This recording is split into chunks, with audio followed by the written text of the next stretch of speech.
All right, how's it going? Welcome to Hype for Hoops. The first topic of today is we're gonna go over or just talk about Scottie Pippen's comments about Kevin Durant. So, for anyone unaware, Scottie Pippen's essentially just said, "Hey, Kevin Durant kind of failed.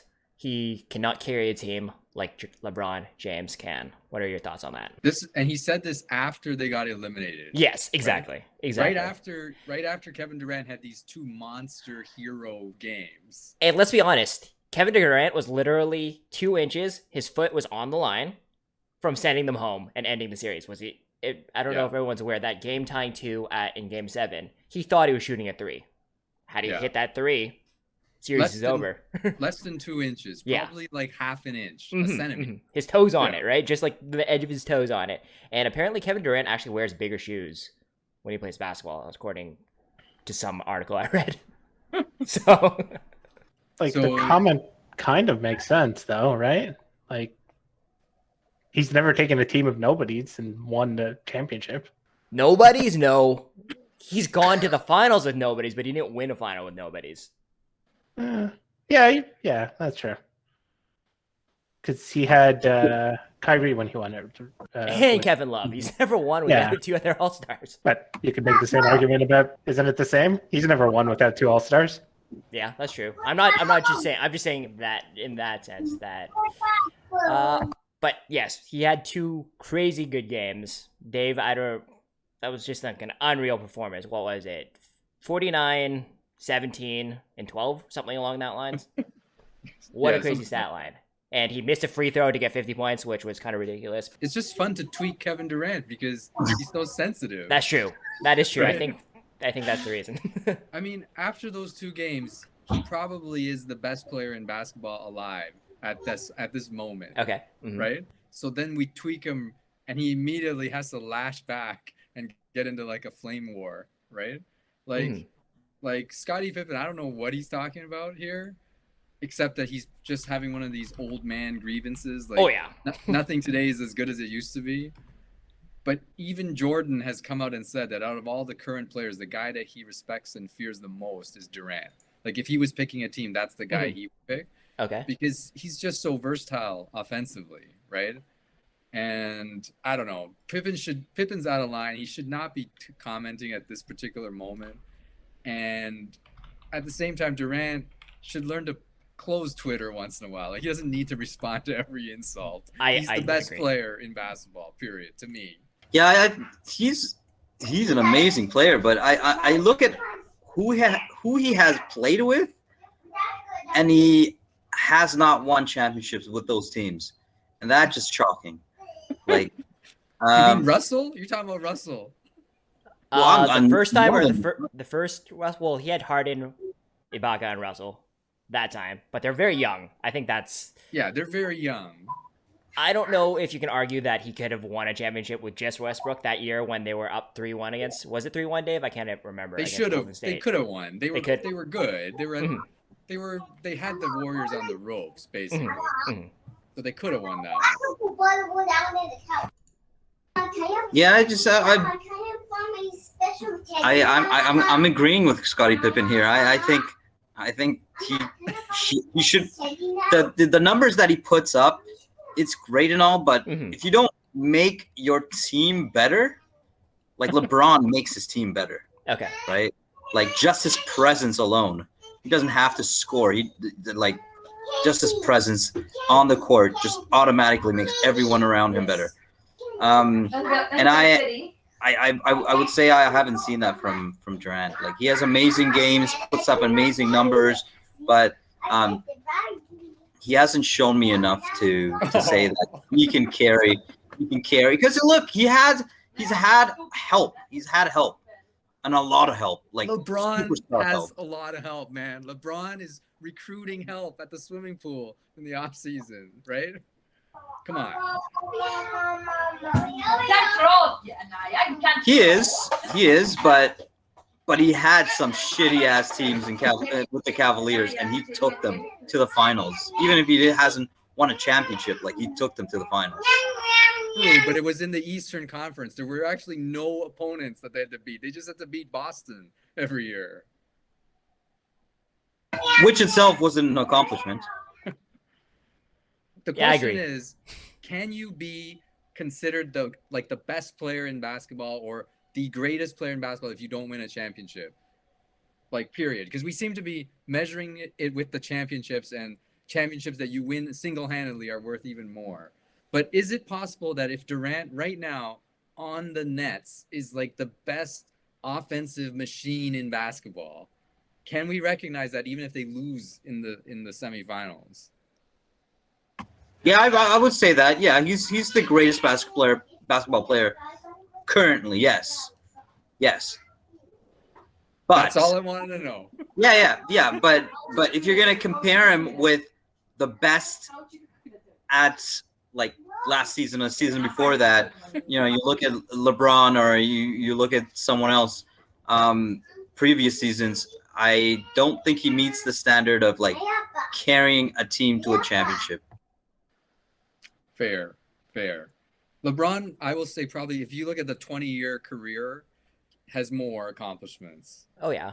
Yeah, so that I would agree, right? But right now, I would say he's the best. It might not last for very long with his injuries and whatnot, but Yeah. Okay, so just kind of a follow-up question. If Durant had beaten the Milwaukee Bucks and at least taken the Nets to the finals, so they beat Atlanta, which probably would have been possible, would he be? How much did that rise him up in like the overall standings of greatest player of all time? I don't think he's the GOAT by any stretch of the imagination, but maybe does he enter the No. conversation at that time? No, he can't. I don't think that would be enough to get the GOAT, but it's kind of like when LeBron won that time with Cleveland when he came back. Mm-hmm. That started to put him in the GOAT conversation because that title Okay. was so unusual. Mm-hmm. So if Durant had been able to win it this year with both of the other guys hurt, Mm-hmm. and a string of these kind of one person 45-point performances, Mm-hmm. yeah, then he might be getting into that stratosphere. But it did not happen. So yes, we cannot put him there. I don't think like one playoff series is going to make him the greatest like overnight, right? Mm-hmm. So I think it's going to take a couple more years of like this kind of performance. Mm-hmm. Maybe we can start talking about it then, but right now it's way too early. Like I already have trouble putting LeBron up to like above Michael, right? So it's just like, okay, show me something. Win one, like, win one with somebody on your team not being as good as you or something. Like the two he won with Clay and Steph are just Those are free, honestly. those are freebies. Yeah, like Clay and Steph can win them without him. Well, they did. They had one without him. So that's why I'm saying, like, you're not proving anything at that point, right? Mm-hmm. Prove something. Kyrie couldn't win with Boston. He won with Cleveland, but that was LeBron, and he was young, so whatever. Harden can't win anything in the playoffs anyway, so I guess if he won this year, that could be an argument that he might be in that stratosphere, because Harden in the playoffs has never been good. Like, he's never been able to do anything. So, okay, if you're carrying Harden, there's an argument. So just on kind of a similar topic, I've kind of already mentioned this topic to Jay already, but with all the injuries, so think about LeBron, AD, Kawhi, Jamal Murray, CP3, Harden, Kyrie. With all these injuries this season, is this going to be the softest championship? I mean, to be fair, if Harden and Kyrie weren't injured, it would be a joke championship. So I'm kind of okay with this. But I'm just saying in terms of ease, I think due to injuries, both sides of both the West and East have kind of gone off easy. Well, I think what you mean is we're not seeing teams playing their best. No, exactly. Right? Mm-hmm. There's too many guys hurt. The games got all bunched up together, so teams are banged up and tired. Mm-hmm. It's a weird circumstance. So yes, I think this championship is going to be a little bit off. And then if one of these teams that has never been to the finals and whatnot wins it, which is what's going to happen now. Mm-hmm. Like people are going to look at it and question the validity of the title. Mm-hmm. I will not question it if the Suns win. but if anyone else wins, I will question it. Yeah, it's I definitely get that argument that no team really got to play it. Well, not no team, but like the big teams didn't get to play their best foot forward. All right. It would have definitely been really interesting to see what Denver could have done with a healthy lineup in the playoffs. But, at the same time, there's other teams that also got hurt. It would have been interesting to see what they could do with the full team. It would have been really interesting if the full three-headed monster in Brooklyn would have lost with all players on the field or on the court. But hey, that's just me hoping and dreaming, right? They almost lost with just Kevin Durant. I mean, they almost won with just Kevin Durant. So had Kyrie been in that series, I think it would have been over in 5. Oh yeah, easy. But like, well, that's the only Achilles heel of that team, really, is that these guys have injury records, right? And they had the whole season they couldn't get on the court together. So if there's one weakness of that roster, it came out in the playoffs. The funny thing is, Harden was like the Iron Man coming into the season, and then he kind of let himself go in the preseason, and all of a sudden he started getting injuries. Is that karma? Is that funny? I don't know, but I'm laughing. You mean being like 40 pounds overweight? Apparently that doesn't help. These injuries. Yeah, is it fair to say that the teams that have been doing well are the teams that are actually younger players that have with younger players? Because that's what it looks like, right? Like all the veteran teams or all the players that have like big superstars that are veterans or older seem to be or have gotten injured or for whatever reason the teams were just not performing well in the playoffs. I don't know. Would you agree with that? Is like because of this whole that bunched up all these games together, all these injuries because of that, and they didn't really have an off season that like a usual off season. Like all this really affected the older players. The younger players, they're okay with it. They're and I don't know. You could disagree with this, but to me, it looks like all the younger teams with the younger players are actually doing well or are still around, trying to get into the finals here. Older teams messed up. Argue that point by saying Denver, they're pretty young. And yeah, but I mean, like that's a freak accident that can happen anywhere, sure. right?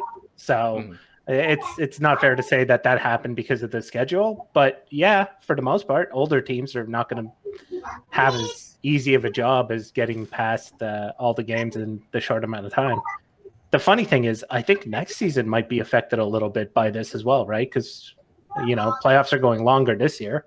Going to be a shorter off season, even if they start at the same time next year, and like people might still be affected by it, right? Olympics too.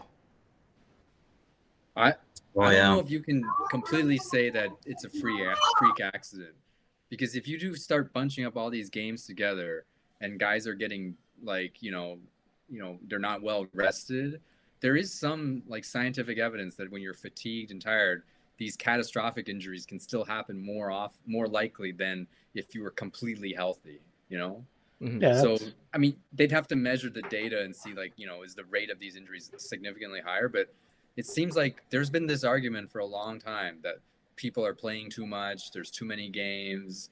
And so even when a young guy gets like like one of these injuries, you got to wonder if they're being asked to push too far, like guys train way more than they used to, right? The game is way more intense than it was like 30, 40 years ago. So the impact on these joints and stuff is huge. But I do like Jay's point. I do think the younger teams are at an advantage. Basketball has always been like a young man's game, right? So for us as fans, when we look at these off-season trades, we only look at where the all-stars are going. Like, where's Durant? Where's Kyrie? All these guys with the resumes. But we always forget that they're usually super old, right? And they can just fall off a cliff. Like, I remember when Steve Nash went to the Lakers, right? He'd been playing pretty good with Phoenix, right? And they were like, this guy's an Iron Man. He eats well. He sleeps. He got all these vitamins. And then just went down in the tank, right? Because you can get old in a hurry. All it takes is like a little injury. Mhm. And I think that's what the danger of these super teams can be, because Durant's the one guy that was standing at the end for them. He's got like a metal screw in his foot or something, right? There's no telling how long his career is. And LeBron was the guy that we always said he's the Iron Man, never get hurt, blah blah blah. Like we're seeing that coming out now. Like this is a young man's game. Like it's a game for 20 somethings, not 35-year-olds for sure.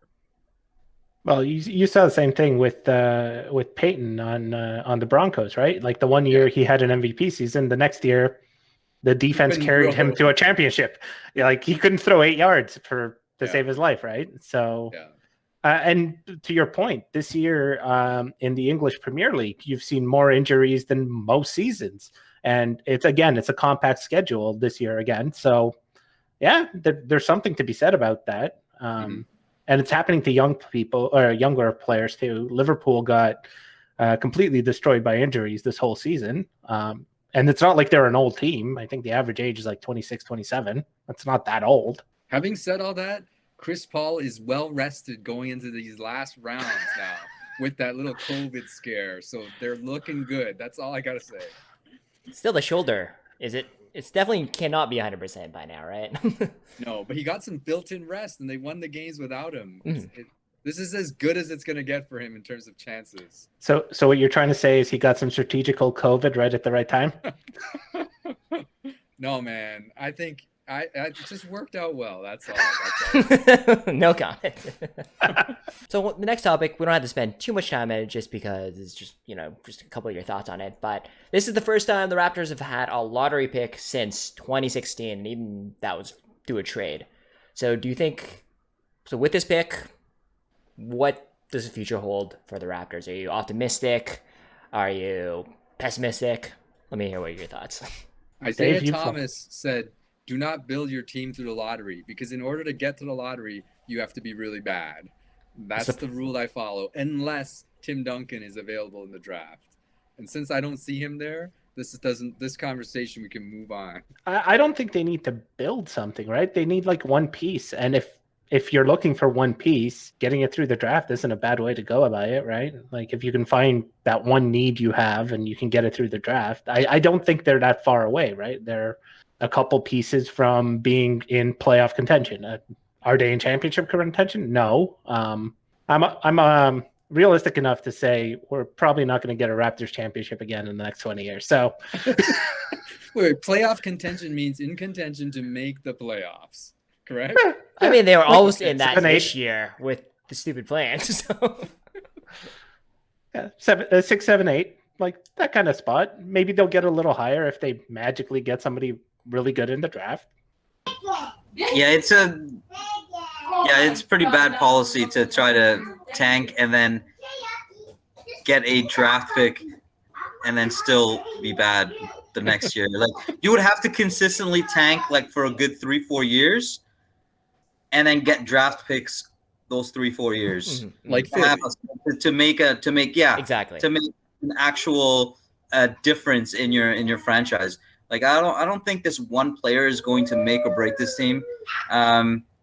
This one player is probably not going to start. I don't think, especially if you put. What pick are we going to get? What's the likely? What are the ratios? Like I don't know. We have 4th pick right now. Okay, so we have 4th pick. And it looks like from what I've read online, there is one big man, and we need a big man, and that big man is going to be scooped up before it gets to 4. So we're probably going to end up getting like a guard, a guard, and we're already stacked with guards. Like we don't really need the guard play right now. We need big men, and but what Masai has always said is he's not going to draft for position. He's going to pick best player available, and in this case, if we're going to have another guard, so yeah. Yeah, let's just hope they have something in the works where they know some guy in like the back, some random country who's amazing, and they're gonna take him. That's my hope. Some random Slovenian point guard that's like 6'8". Exactly. Oh yeah, here. There's one thing that I did want to like this 4th pick that we do get. Mm-hmm. It could. we could do a sign and trade with Lowry, right? Like we can sign him and bunch him up with the pick, right? That would probably serve us better than just holding on to that pick and then trying to develop this player if he needs any development. I don't know. I'm getting into scenarios of trade speculations. Dave's favorite topic is trade speculation. Turn on the trade machine. It's probably so this kind of speculation is kind of garbage. So I shouldn't be talking about. But you know what I'm saying? You could take this pick and you can very well like bunch it up with another player and try to get something. Yeah, you can get an asset which you actually know about versus taking the chance on developing a player. And that kind of someone that's more proven in the NBA than say someone out of college. All right. So our last topic, it's kind of related to something we talked about before, but I definitely want to hear all your opinions on it. I think I know we're probably not going to agree on this, but I just wanted to talk about it because I found it kind of interesting. So Damian Lillard has been getting a lot of flack. I don't know if you guys have heard this story, but so in regards to the Portland Trailblazers coaching job, I believe it was something along the lines of Jason Kidd and Chauncey Billups were up for the job, and those names were thrown in the hat, and Lillard's like, yeah, I'm cool with those people. So apparently, Chauncey Billups had a sexual assault allegation back in 1997, and fans and the media are attacking Dame, saying, "Oh, why are you endorsing Chauncey Billups when he has his allegations on his record," kind of thing. So, my personal opinion, I think it's ridiculous. What does that have to do with anything? It's not Damian Lillard supporting sexual assault. It's just something he didn't take into account or know about. Anyway, what are your all opinions on this? Didn't he get hired? He's set to become the head coach of the Blazers. Okay, so see the head coach. Lillard was part of the interview process. He signed off on it, and essentially people are saying, "Well, why are you doing this when this guy has this past?" Well, couldn't you say that about every single job that Chauncey Billups has had? Like, would you? 1997, before he won his championship. Yeah, he's played for so many teams. He's had so many jobs. Like, are we talking about anyone in those organizations? Why did you get this guy on your team? No. So this is just like, it's a little ridiculous to attack someone for wanting a certain player as your head coach or supporting that person as a head coach. Did any of you guys know about this allegation? I think it was only raised recently, Dave. That's why it was kind of okay. Like it was brought to people's attention. If Hype for Hoops does not know about the allegation, Damian Lillard can be given a pass for not knowing about it either. Because I don't think this is big news. So there's a 50-50 chance this happened before he was drafted. So like you could also make the argument, hey, why did he get drafted? Like, yeah, why did the Raptors draft him? Knowing that there was sexual assault allegations. You can make that argument too, but nobody's talking about that. How was he supposed to know? Like, his point was, how am I supposed to know about this when that happened when I was 6 or 7 years old? And I kind of agree. That's a valid Spencer, point. Are you making this shit up right now, man? Look it up. This is the thing too. I didn't hear about this even though I read the Chauncey Billups news. This is one of the key things that's gonna push him out of Portland. I just read this within the last couple hours. This plus he just doesn't think they're fit to win a championship.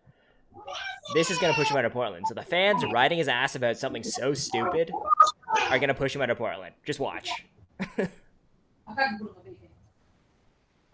don't know. I just found it really ridiculous, and it's kind of related to the whole thing with Kobe when we talked about it, right? With his allegations, it's not like that was held against Kobe in the slightest, despite the fact it was during his career, quite public, but that wasn't held against him. It's not like the Lakers people were bad mouthing Lakers, saying, "Oh, why do you want Kobe on your team when he has this allegation against him?" But there were people criticizing Kobe even when he died. Like this story came out again, right? Like when he died, people were like, we shouldn't be celebrating him. Like probably the same people or the same type Yes. of people Oh, yeah. who were tweaking Dame now, or the same. They were on Kobe's case after he died, right? Which is, I don't know. I mean, it's complicated, but it does seem to be asking a lot to expect the current players on the roster to have an opinion about this. They may not even know about it. Exactly. Right? Yeah. Like I said, I'm not saying it's not a serious I know thing. what you mean, but that's the point, right? It's how we word it, how we speak about it. If we dismiss it at all, that's not cool. It makes it hard to have a balanced conversation. Sometimes. It does. And that's kind of why I wanted to talk about it, just because, like I said, with the Kobe thing, we choose when to turn a blind eye, and it's almost this situation with Damian Lillard where it's funny that they're not turning a blind eye to this when it's so indirectly involving him. And, I don't know. I mean, technically, don't you think the team would have an HR person that would have done this homework Yes, before I it think even got to him? Yeah, that's Like, their job. What the hell? How is this his, like, Yeah, how is or he supposed to they be should the... at least be just harassing the team management. Like, why are you hiring this dude, right? Rather than going after specific guys on the roster, right? Yeah, it's kind of insane that, like I said, I think this is going to be the straw that broke the camel's back, and you'll probably be seeing him in a different jersey next season. You heard it here first. Damian Lillard's going to a new team next season. It's not. We're definitely not the first. There's so many people who It's have a lock. speculated. Called it. It's a lock. Yeah, sure. We'll Throw in Ben Simmons in that conversation as well. That dude's he's gonna be gone. Oh yeah, Dave, your favorite player, Ben Simmons, did not do well in the playoffs. Do you have any quick comments about that? You would think that a guy who's playing basketball for his career could learn to shoot a few jump shots. Or a free throw. Yeah. Or a fucking layup. Come on. He didn't want to get fouled. That's just the thing. He's scared to get fouled late in the game, where he gives up a dunk to pass it off. I saw this funny Instagram post where Ben Simmons missed more free throws in this playoffs series than Steve Nash missed in his whole playoff career. The real question is, did he miss more than Shaq? Because yes, this is the worst free throw performance ever in a playoff series. oh my god, that moment when Shaq's a good free throw thrower compared to someone. Marginally. 35%? I don't know. It's probably 35? within, maybe less. I don't know. It's something in that ballpark for sure. And I know Shaq's was not much better, and then there was Wilt Chamberlain's, which was not much better Shaq is not that much of an anomaly, because historically there were many big men that could not shoot. Yeah, Wilt Chamberlain, right? Like Chamberlain and a couple other guys that don't come to mind right Spencer... away. But for a guard to not be able to shoot, yes, a guard cannot. Right, Spencer... and his whole thing, yeah, he has to drive, he has to penetrate. Like this is you're gonna get fouled. Yeah. You were giving him way too much credit. It's actually 32.8. Exactly. Like, you think he could on how many attempts? 67. 67 free throws attempts, and he made 32 point. Wow. Oh my god. So 22 out of 67. I could have fucking underhand. Like I could have shot an underhand with one hand and made more than he did. Wow. It's in his head at this point where he's so scared to go to the free throw line. And once he's there, it's over. So that wraps it up. Guys, thank you for joining me. It was as always, ton of fun talking to you about basketball. Everyone, thanks for watching. And we'll see you next time. Take care.